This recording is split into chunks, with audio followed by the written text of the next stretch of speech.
Coucou tout le monde, je suis de retour aujourd'hui avec une carte sur le thème de l'automne. Ma carte fait 11,5 par 14, donc 11,5 par 28 pour la base sur la gauche, et un autre panneau, celui-ci de 11,5 par 14, puisque je fais une shaker card. Je vais utiliser des die Lawn Fawn en forme de feuilles. Je vais faire deux découpes, donc une en haut à gauche et une en bas à droite. Je vais mettre de côté ces petites feuilles. Au moment où je les ai découpées, je ne savais pas trop encore comment les utiliser. Je pensais éventuellement les remettre sur le devant, mais ça faisait quand même assez chargé. Et puis je me suis dit qu'en fait, j'allais les mettre en déco dans le fond des ouvertures dans lesquelles je vais mettre les petites billes tout à l'heure. Donc pour mettre un petit peu de couleur, je sors des Distress aux couleurs de l'automne, donc des jaunes, des oranges, des marrons, des rouges. Et avec les doigts en mousse, rangés dans ma jolie petite boîte,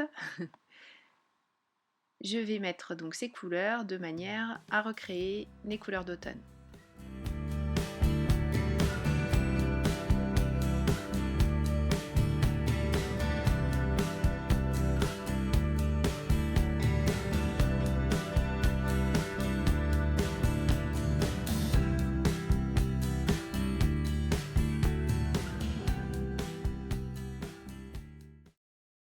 Maintenant les mettre en place et de manière à parfaitement les positionner, j'utilise le panneau que j'ai découpé à l'aide des die. J'imbrique la petite feuille dedans et j'enlève le support, enfin le cache entre guillemets, celui qui viendra après avec les fenêtres et les microbilles. Voilà, comme ça je suis sûre qu'elles sont parfaitement en place. J'ai passé la face avant de la carte dans un classeur de gaufrage imitation bois et pour faire ressortir le relief, j'ai repris une distress dans les tons marrons et je passe mon doigt mousse sur tout ce qui dépasse de manière à bien marquer les dessins.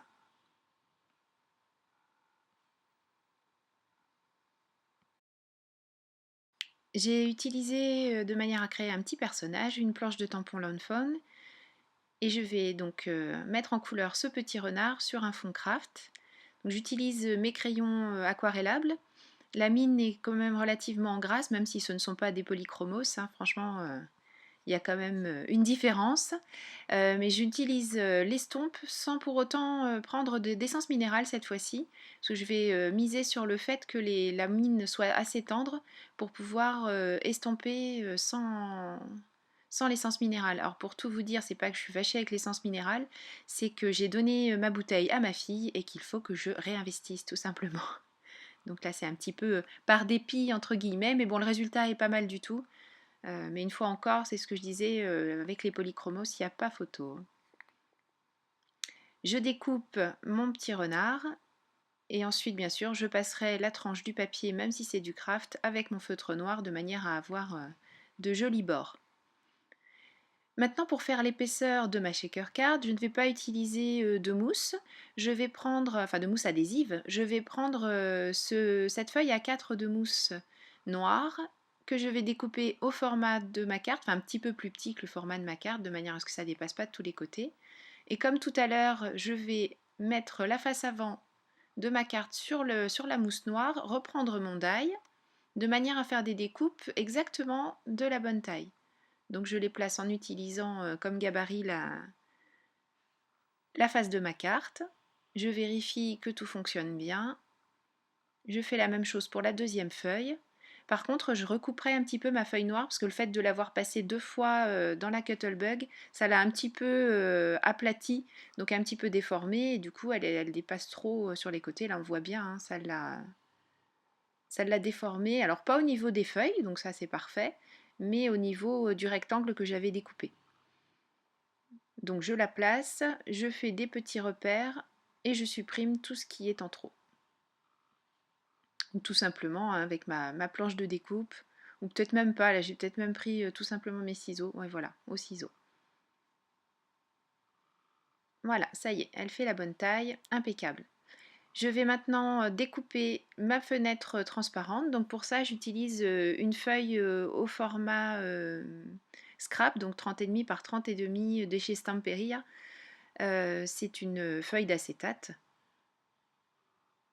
Elle est parfaitement transparente et ce qui est bien, c'est que quand on la garde comme ça, elle ne se griffe pas puisqu'il y a un film de protection dessus, donc on peut la garder longtemps et on a toujours une fenêtre parfaitement transparente.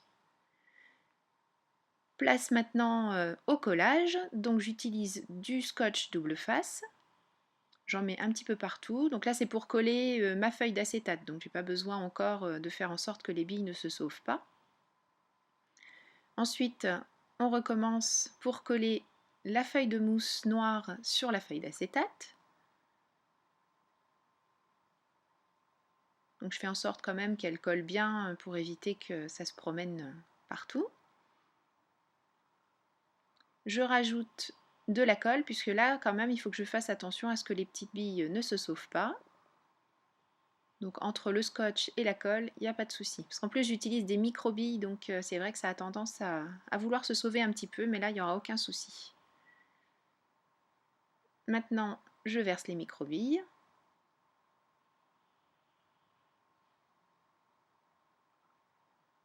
Je referme vite parce que je me connais bien. Je mets de la colle tout autour des feuilles. Et je place ma face de carte, puisque comme tout faisait la même taille, j'ai pas de difficulté pour la mettre en place. Je vérifie que tout concorde. Et pas de problème, pas de billes qui se sauvent. Maintenant, un petit peu de déco. Je prends une chute de papier noir. Désolée pour les mouvements de caméra. Je mets de la poudre à embosser Ranger Gold Platinum. J'adore ce doré qui n'est ni trop brillant, ni trop bling bling. Enfin, franchement, je le trouve vraiment très très beau. Je chauffe, alors pas trop longtemps. Vous savez que la poudre, toutes ces poudres un peu effet métal, si on les chauffe trop, on perd le côté brillant.